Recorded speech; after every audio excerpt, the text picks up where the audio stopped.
हर हर महादेव दोस्तों। बैरागी बने तो जग छूटे, सन्यासी बने तो छूटे तन, महाकाल से प्रेम हो जाए तो छूटे आत्मा के सब बंधन। चिड़िया की शिव भक्ति और चिड़िया वाली बूढ़ी माँ की कहानी मैं आप सभी को सुनाने वाली हूँ। चिड़िया वाली बूढ़ी माता का मंदिर जो कि गुजरात में स्थित है, यह एक सच्ची कहानी है। अगर आप यह कहानी सुन रहे हैं तो पूरा सुनिए। इस कथा को आधा अधूरा छोड़कर जाने की गलती मत करिएगा, क्योंकि इस पवित्र कथा को आधा अधूरा छोड़ने से आपको पाप भी लग सकता है। इसलिए इस कथा को पूरा सुने। आप शिव भक्त हैं तो भोलेनाथ का अनादर ना करें। विश्व प्रसिद्ध बनारस के विश्वनाथ मंदिर काशी विश्वनाथ का दर्शन कराते हुए हम इस कहानी को शुरू करते हैं। प्रेम करो महादेव से, कर्ज पर फल की कामना, करिए भक्ति निष्काम। एक गौरैया पक्षी का जोड़ा एक बड़े से मंदिर में उसके पास स्थित पेड़ पर रहा करती थी।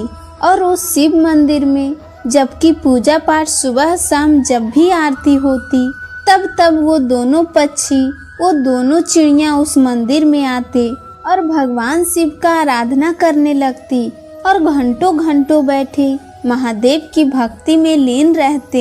इतनी भक्ति करते, निराधार भक्ति करते कि उन्हें अपने तन मन का, अगल बगल के होशो हवास का कोई पता नहीं रहता। उन दोनों पक्षियों का रोज का यही नियम था। सुबह शाम जब भी मंदिर में घंटी बजती, आरती होती, तब ये पक्षी उस मंदिर में पहुंच जाते और भगवान शिव का आराधना करने लगती। उसके बाद अपने बच्चों के लिए और अपने लिए चारा पानी का व्यवस्था करती। उन दोनों पक्षियों का, दोनों चिड़ियों का रोज का यही नियम था। और इसी मंदिर के बगल में थोड़ी ही दूर पर एक बूढ़ी माँ का घर था। उस बूढ़ी माँ की कोई संतान नहीं थी। उनके आगे पीछे देख रेख करने वाला उनका कोई नहीं था।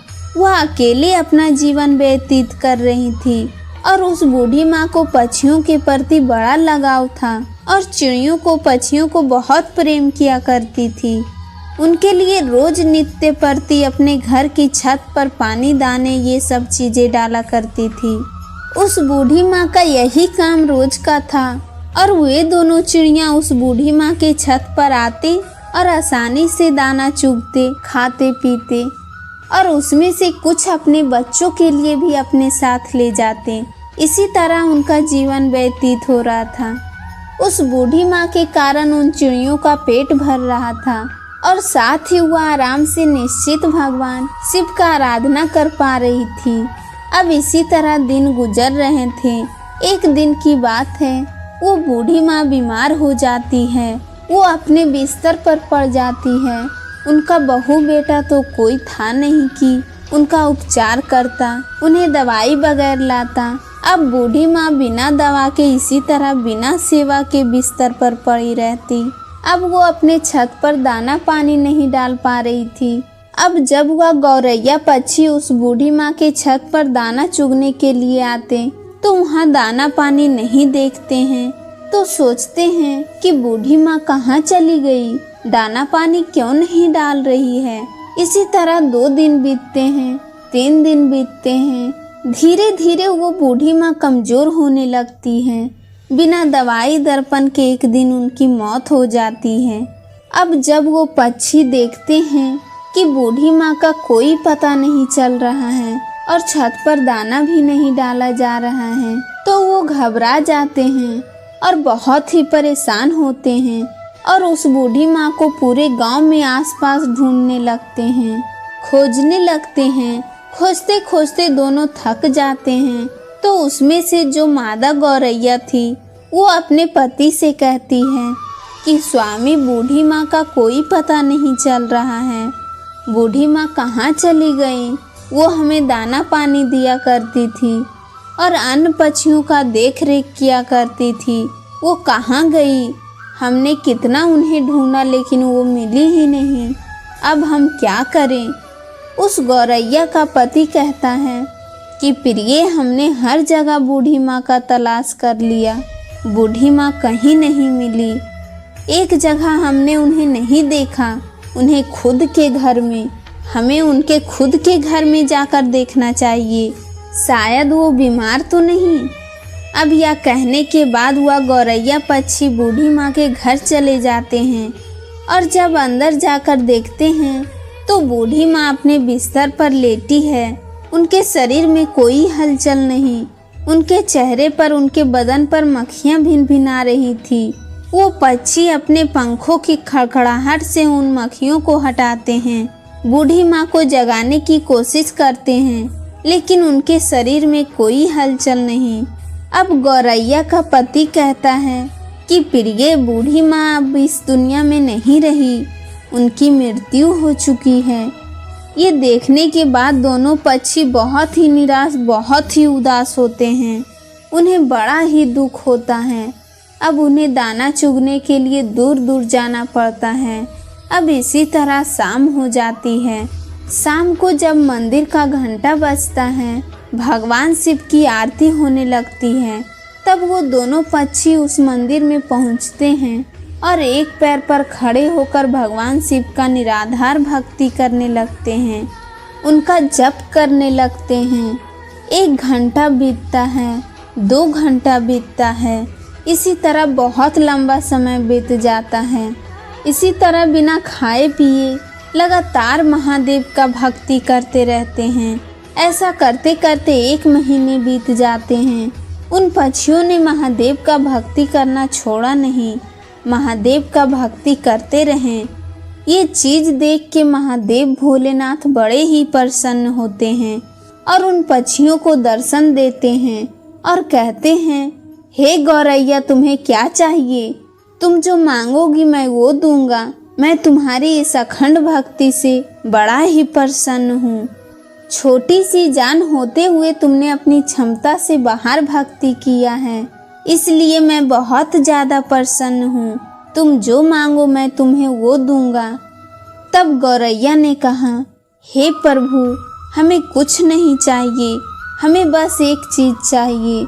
आप हमारी उस बूढ़ी माँ को, उस पुण्य आत्मा को फिर से हमें लौटा दीजिए, उन्हें जीवित कर दीजिए, बस हमें यही चाहिए।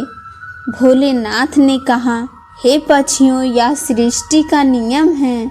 अगर जो मर जाता है वो कैसे जीवित हो सकता है? मैं सृष्टि के चक्र में कैसे बाधा बन सकता हूँ? तुम और कुछ मांग लो। उस चिड़िया ने कहा, नहीं भोलेनाथ, हमें कुछ नहीं चाहिए, हमें बस हमारी बूढ़ी माँ चाहिए और कुछ नहीं। आप हमें वापस कर दीजिए। तब भोलेनाथ ने कहा, पक्षियों, अब वह बूढ़ी माँ का शरीर गल चुका है, उसमें से कीड़े निकलने लगे हैं, उनका शरीर छत बिछत हो गया है। मैं उन्हें कैसे जीवित कर सकता हूँ? उनका शरीर ही ठीक से नहीं रहा तो उसमें प्राण कैसे फूंकूं? तब वो दोनों पक्षी, दोनों पति पत्नी हट करने लगते हैं और कहते हैं, प्रभु, आपने हमें वचन दिया था कि तुम जो मांगोगे मैं वो दूंगा, तो प्रभु आप अपने वचन से पीछे हट रहे हैं। भोलेनाथ, आप अपने वचन से फिर नहीं सकते। तब महादेव ने कहा कि हे पक्षियों, तुम्हारे हट और अपने वचन के आगे मैं विवश हूँ। अब इस प्रकार भोलेनाथ ने और उस बूढ़ी माँ के छत बिछत शरीर को सही किया। फिर उसने प्राण फूंक दिए। वह बूढ़ी माँ फिर से जीवित हो गई।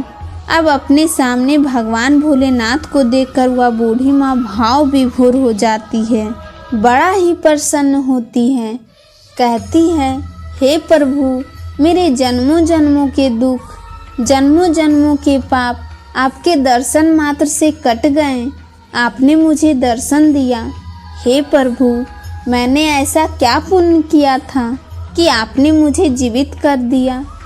तब भगवान शिव ने कहा, हे बूढ़ी माँ, तुम्हें मैंने तुम्हारे कारण नहीं जीवित किया है, मैंने तो तुम्हें उन दोनों पक्षियों के लिए जीवित किया है।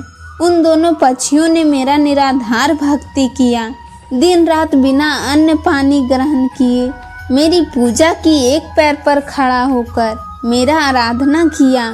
इसी कारण मैंने उन्हें आशीर्वाद दिया।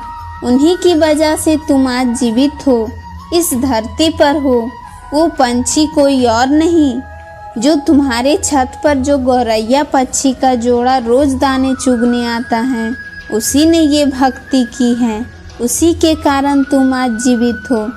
अब उस बूढ़ी माँ ने दंडवत प्रणाम किया और फिर भोलेनाथ वहाँ से अंतर ध्यान हो गए। फिर वह बूढ़ी माँ फिर से अपने छत पर दाने डालने लगी, पानी रखने लगी और वह पंछी, वह गौरैया पक्षी का जोड़ा उस माँ की छत पर आते और पानी पीते, दाना चुगते। तब उस बूढ़ी माँ ने उन गौरैया पक्षी से कहा, हे पक्षियों, तुमने मुझे जीवन दान दिया है, भगवान भोलेनाथ का आराधना किया, आपने दिए नामांकन मेरे लिए मांगा। हे पक्षियों, मैं ये चाहती हूँ तुम मेरे घर पर ही वास करो और नित्य प्रति मेरे आँखों के सामने रहो। अब यह सुनने के बाद उस बूढ़ी माँ का प्रस्ताव वो दोनों पक्षी स्वीकार करते हैं और उस बूढ़ी माँ के घर आकर रहने लगते हैं। हर हर महादेव दोस्तों। तो दोस्तों, अगर आपको ये वीडियो पसंद आया हो तो वीडियो को लाइक करके चैनल को सब्सक्राइब कर दें और कमेंट में हर हर महादेव लिखना ना भूलें। मिलते हैं इसी तरीके के नए वीडियो में। तब तक के लिए आप लोग अपना और अपने परिवार का ख्याल रखें।